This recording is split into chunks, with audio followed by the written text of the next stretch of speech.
Hi, Temple Betham. It's good to see you again. And I miss seeing you, as I've been saying. I'm trying to learn lessons about how to do these video messages even better, so I am not as backlit as I was last Shabbat, because God forbid your rabbi should be backlit. So with hopefully the light on my face, you can see even better my shaggy hair, representing another image of what this era means. I guess at some point we'll have to figure out how to do a home haircut, as many people have been doing, but for right now, it just gets longer and longer. So I wanted to say a few things to you, and then a very short meditation at the end. This week I was meeting with a wedding couple. During this crazy and terrible time, in addition to all of the things that are happening related to the coronavirus, and our society's reaction to it, the rhythm of life continues and the rhythm of death continues. People are getting sick and dying, having nothing to do with this virus, and people are getting married or planning to be married and are having babies. And I was talking with a wedding couple who has a date for this summer. And we don't know what's going to be. We literally have no idea if by the time the date comes around, they'll be able to gather anywhere close to the original number of people they intended. Will they even be able to gather 1 million of people outside, separated by 6 feet, and have me officiate? We do not know.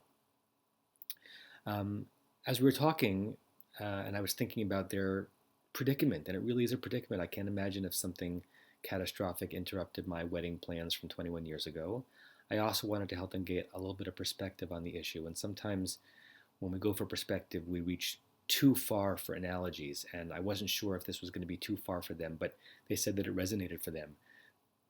Our people have been through catastrophes in the past, and I think about the determination and the strength of wedding couples who found a way to put up a chuppah in the ghetto and start new Jewish families. There are people in our community who were married and had babies in DP camps after the Shoah. Their weddings were not what they would have imagined when they were beginning to fall in love, perhaps, in their towns and cities in Eastern Europe in the 1930s and 40s. And I would imagine that no matter how devastating those circumstances were, and obviously we are in a micro-miniature form of that, what was significant about those couples' chupot were not how it happened and who was with them and what was served and what the decorations were, but the family that was created from that union forged in a crucible, and the futures of human beings and lives that will be only because the couple found a way to do it. In other words, what I said to the couple that I was talking to, I hope that they get the wedding that they deserve, but so much more important than the wedding itself, which was only going to be 5 hours, no matter how long, no matter what the circumstances were, is the marriage and the love and the family they will create as a result of it. What's important for us to be thinking about right now, as distinctions and order and structure that we once relied on are just melting into one another, it's important to think about what is truly going to matter about what we will have been able to do and create during this time. If you're like me, so many of our relied upon distinctions are just disappearing. Right? The distinction between work and home. Some people have always worked from home, but not necessarily worked from home with their spouse also working from home and their children doing school from home. It's just hard, whether you live in a 1-bedroom apartment or a 4-bedroom house or something small or something bigger. It is just hard to not have the rhythm and the structure of going to an office if that's what you're used to, and having your professional life be somewhere different from your domestic life. A distinction for how I do care. I think one of the hardest parts of this whole time for me has been imagining moments when people needed proximity to their loved ones the most, but they could get none of it. I feel terrible, not personally guilty, but just terrible about my inability to visit somebody in the hospital when they want and need a rabbinic hand or rabbinic ear. And that's just magnified immeasurably when thinking about a very sick person who can't have a parent or a child or a spouse or a friend with them in their need. All of those reliable categories are melting away. how we make a distinction between when and how we parent and when and how we spouse.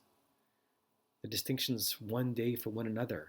How many times have you lost track of what day it is this week, what time it is in the day, what week it is in the month? Were it not for the Jewish devotion to time and calendar and my own commitment to daily prayer in the morning and the afternoon and knowing that Shabbat is coming and Pesach is coming, it would be even more easy to be lost in this miasma of interweaving moments of days and weeks and months. So these distinctions and the order that we're so used to are disappearing a little bit. And I know that we're not in the ghetto. I know that most of us, certainly I and hopefully nearly all of you, have roofs and have food in the pantry and have personal health, and no one is specifically coming out to get us. But my Shoah-trained mind and spirit goes to those national memories, and I try to imagine the true experience of Jews just 2 to 3 generations ago under circumstances exponentially worse than this. So much exponentially worse that it's almost obscene to compare them, but still some of the feelings are familiar. How did they create any sense of normal in that chaos, in that terrifying crucible? How did they pull Seder, pun intended, order out of it? That's one of our challenges right now, and I want to give you a little piece of inspiration from something that has inspired me as I thought about it this week. It's not from this week's Parshat Tzav, which I'll speak about in the live stream tomorrow, but it's from the Torah. That's where I get my inspiration from, and it goes way back to the beginning. Many of you know the Hebrew words that describe in the Torah's imagination what existed before creation: tohu and vohu. They're wonderfully alliterative words that are impossible to translate. Sometimes it's translated as formlessness and void. That's pretty good, but there's no single way to translate it. Rashi offers the following. He says that vohu is void, absence, nothingness, just zero. It's actually hard to imagine zero, right? Numerically or conceptually, what does it mean to imagine a universe that isn't, a universe of nothing? That's what vohu is. But tohu is from the root that Rashi says means astonish, lithot, to be astonished, to be taken back. Why? Because had a human consciousness been present to experience that vohu, which clearly there couldn't have been because there had been no humanity then, their reaction would have been utter tohu, utterly astonishing, to imagine reality without substance, world without form, reality without structure and order. Can you imagine light and dark pre-divided? It's not the same thing as dusk and dawn. It's something more astonishing than that our minds can't really wrap themselves around. And in the Torah's telling of the story, God's response to this astonishing formlessness, astonishing mixture of things that should not be mixed together, was vayavdel. God divided, the same root from which we get the word Havdalah. That's why we call it a Havdalah. It's another distinction again between Shabbat and the rest of the week. God divided all the things, night and day, and sea from land, and this species from that species, so that there could be a world of order, an olam of seder, the very world that we have gotten used to. Midrash Rabbah, one of the classic midrashim on the Torah, notices something very interesting. That first vayavdel, where God divided between the light and the dark, happens after the first time that God said vayitov, after God said that it was good. In other words, God created everything, all the ingredients were there, and they were good, but they needed borders. They needed divisions from one another. So God made distinctions. Right? Sometimes I think about this in terms of our own bodies. Imagine if all of the material of our organs were inside of our body, but in one mishmash in the belly. The basic material would be there, but without being in distinct forms, with distinct jobs to do, as we go through our days, there'd be no way for them to operate. So God is mavdil, God makes a distinction amongst things that are already pretty good, so that light knows that its sphere is the day, and dark knows that its sphere is the night. We are the creations of a creator who creates and brings light and brings normalcy to the world by bringing order.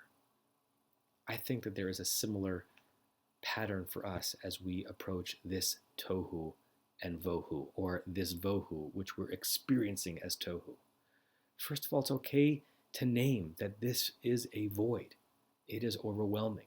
It's astonishing. We don't have to live in the ghetto. We don't have to be hungry to the point of emaciation. We don't have to be utterly financially devastated to be able to look at one another and look at the heavens and say, this is harder than most things that any of us have ever confronted. We start by saying it's tohu vavohu. The next step is to say on everything that we can, vayihi tov. Is there some good there? Is there any good in your home? Is there any good in your relationships right now? Is there good in what you're seeing in humanity or what you are offering as a human being? If there is tov, even in this tohu and vohu, let's be like God and name it as such and say vayihi tov. And then the next step is to do exactly what God did, as much of it as we can now and all of it later, and that is lahavdil, to put things back in their place as much as we can. There are things that we can do in our homes and as we manage our days and weeks to put things in categories and structures that can give this formlessness of time, this terrifying formlessness, some version of the structure that we're used to. It won't be the same. But small things like having particular places that we do our work from in the house and dividing the hours of the day into chunks that make sense for you and for your children and for the rest of your family, that has helped me. I haven't been able to keep to it completely, but I hope some version of that can help you. And then when this is all over, the best way we can be mavdil is to be mavdil, make a distinction between this era that we're living through and the era that I'm certain we're going to be living towards. And that is to rush back to one another. Rush back to one another and to shul and to life and to parks and to being outdoors the moment that we can.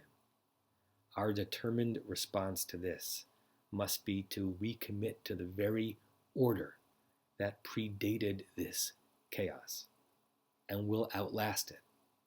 The very order that I am certain will liberate us from this chaos. So I embrace you and I wish you Shabbat Shalom digitally, aching for when I can do it for real. And if you don't want to meditate, you can just log off now and say Shabbat Shalom. But if you want to linger for a little bit, it'll be a very short one. I invite you to close your eyes.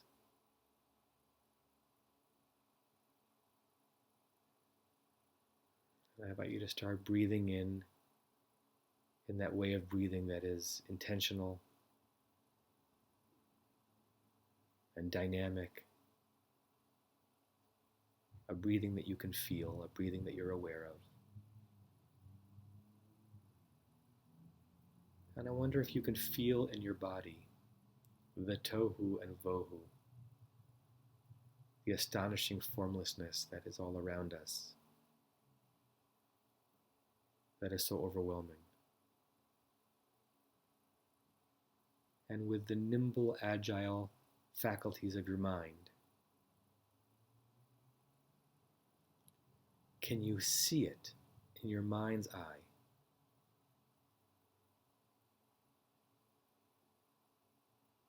As this overwhelm yields to order, it may not be happening yet in reality, but can you will it to happen in your mind?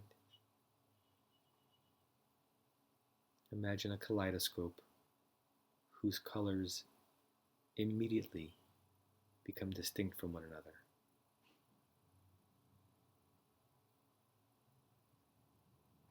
Imagine your calendar,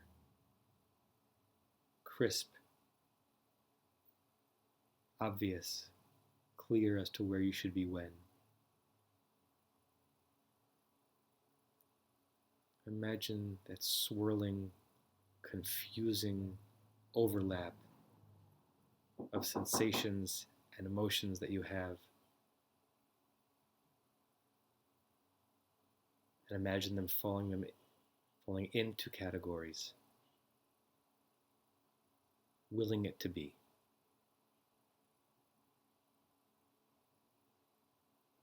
We can will ourselves towards order. And you can open your eyes when you're ready. And I say to all of you, Shabbat Shalom.